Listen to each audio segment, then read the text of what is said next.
Robert, good to see you. Let me just start with this. Like, what has fundamentally changed, if anything, since Joe Biden dropped out or was rather pushed out of the race and Kamala Harris replaced him? What is fundamentally changed in terms of the numbers? The most important thing that's changed is the enthusiasm. Before, the Republicans had a significant enthusiasm advantage that they just don't have anymore. In most states, the Republican enthusiasm was over 80% of the voters, and the Democrats were under 60 in almost every battleground state. Now the Democrats are at parity, and both parties are in the 80s. So a level of enthusiasm has come, and just like with the Republicans, the right element of the party is the side that's most excited. The left element of the Democrat Party is the one that is making up that enthusiasm gap. And so that's the most significant things that's changed. And people are, likely voters is now a bigger impact than it was before. So the thing that I think a lot of people are wondering is you've got this woman who 30 days ago was the most unpopular vice president in U.S. history, according to some of these polls. And now everybody's fawning over her. Time magazine has her on their cover. The media on their cover, says... And yet in the middle of the magazine, explained that she wouldn't sit for an interview. Unbelievable. Robert Cahaly, that's probably the best thing that I've heard all day. True. I mean, that's actually, I'm going to have to steal that from you. Oh, I love it. But let me go back to the question. Are they excited that it's just that she's not Joe Biden, or are they actually excited when you talk about this enthusiasm? Are they excited that it's her?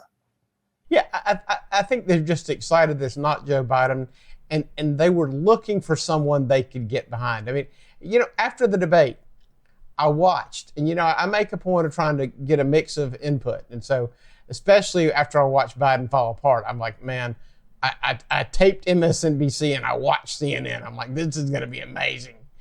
And what I found interesting is on both of those, within an hour, they had Kamala Harris giving an interview.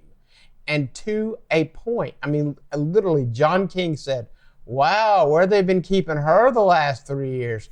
Boy, she sure articulates the message far better than President Biden does. And the same kind of love fest on MSNBC. And I knew exactly right then what was going to happen. I mean, it was clear as a bell to me. And so that's why I've been warning Republicans and saying for a long time, if you listen to our podcast, Polling Plus, with me and Matt Tower, you've heard us say it for weeks, overconfidence will lose this election. That this is an election that the Republicans should have been making the issue of not just about Biden's weakness and how old he was, but about the policies, because if they had been attacking the policies and they hadn't been overconfident, they could have switched candidates and it wouldn't really matter. But what's happened to the Democrats are excited about they don't want Trump to win. They're excited about trying to beat Trump. Republicans are excited about getting Trump elected. And they've got somebody that can be their standard bearer, and they're excited about it because everybody wants to be excited about this election, and they didn't want to come into it, feeling like they were going to lose, and they think they got a spark of hope to win, and they'll believe whatever you tell them at this point. Yeah, I think that's spot on. When you look at the numbers, generally speaking, is the tightening of the race because Democrats are coming home that were concerned about Biden, or are there certain groups more than others that are performing better than others? Like what accounts for the movement when you dive down deep? Well, one, she is doing a better job with independents by a long shot than Biden was. And the other thing that we saw happening is there were a lot of folks who just didn't really like either candidate. And we were seeing numbers like RFK, 9, 10%. We started seeing this after the assassination attempt on Trump. Those numbers in the middle started to shrink. And I think they're going to continue shrinking. People have kind of picked a side now, and there's not going to be the number of quote unquote protest votes cast just because they don't like either candidate. I think that's one of the things that's happening now is people are kind of returning back to their political tribes. what she has benefited from, she's picking up a lot of the young people who are disaffected, and she's making some grounds in the African American community. Not so much with the African American men, the younger men, but she's kind of consolidating and closing the enthusiasm gap with the older African Americans. And so you're seeing that, and it's just a consolidation of. There were a lot of Democrats who were looking at voting third party, and she's brought a lot of them home. But make no mistake, she's picking up in most of the battleground states we polled, and between Matt and I in the last week, we saw her ahead in most every one of the states with independent voters. Now, the question is, well, then how could Trump be leading if that was the case? And let me explain what the difference is. Trump does better among Republicans than she does among Democrats. Trump's strength has always been that he picks up a certain amount of people who self-identify as Democrats, historical Democrats, blue-collar Democrats in the Rust Belt. And so generally in most of these states, with pretty much the only real exception we found is Arizona, which has its own party identification issues. But outside of Arizona, in most places, Trump leads by 5 and 6%. He does better with Democrats than she does with Republicans. And that is letting him make up the difference of falling short with independents. So for a while, it seemed like the Trump team felt really good about young voters. Is that worth pursuing, or is it that because it's no longer Joe Biden and she's been pushed in and it's Kamala Harris, that it's a futile task to go after that? Or is it worth still trying to go after them by reaching out to, influencers, et cetera? Well, I think the influencer stuff is important. The other thing is what we're finding with the especially, the youngest generation of new voters, this Gen Z, is they really like authenticity.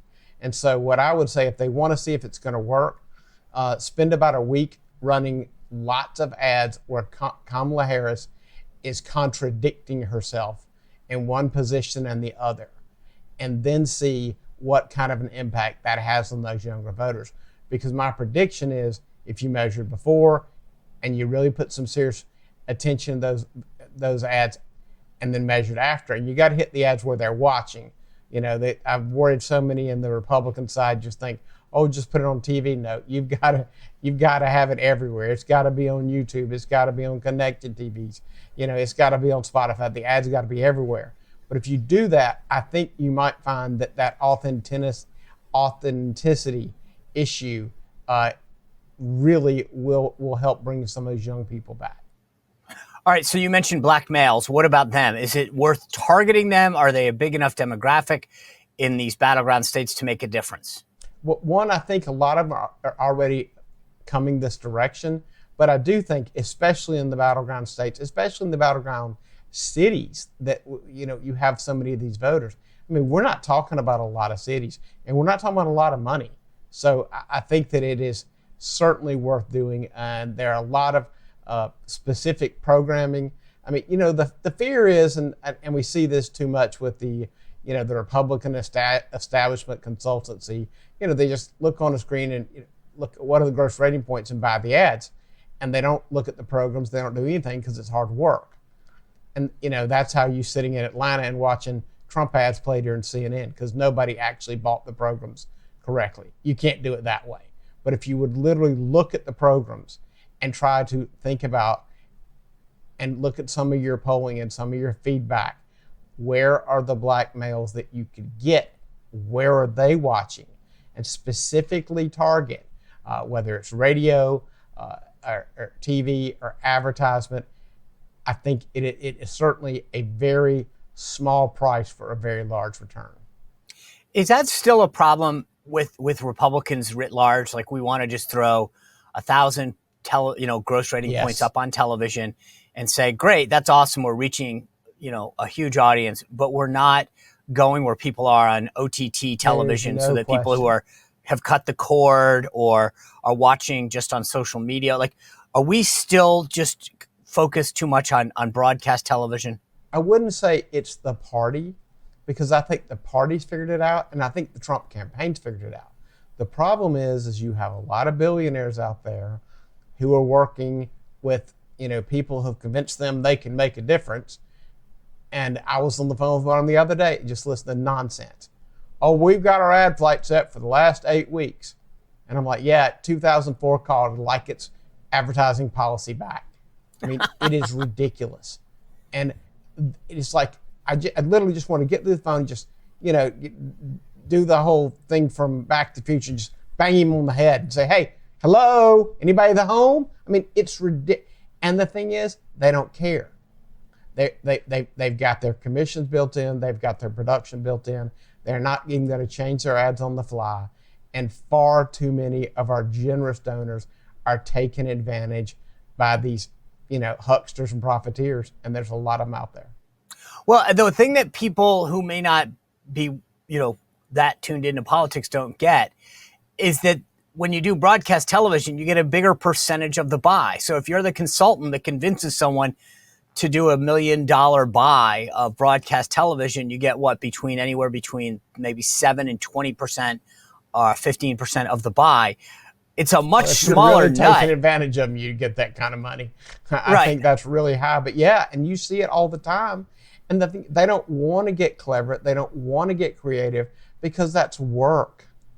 It's work to look at a buy and to look at every single program you're going to buy, state by state, and make sure the program matches the ad. Maybe you have 3 ads, and the kind of ad that is going to work on Lifetime TV isn't necessarily going to work, let's say on the History Channel.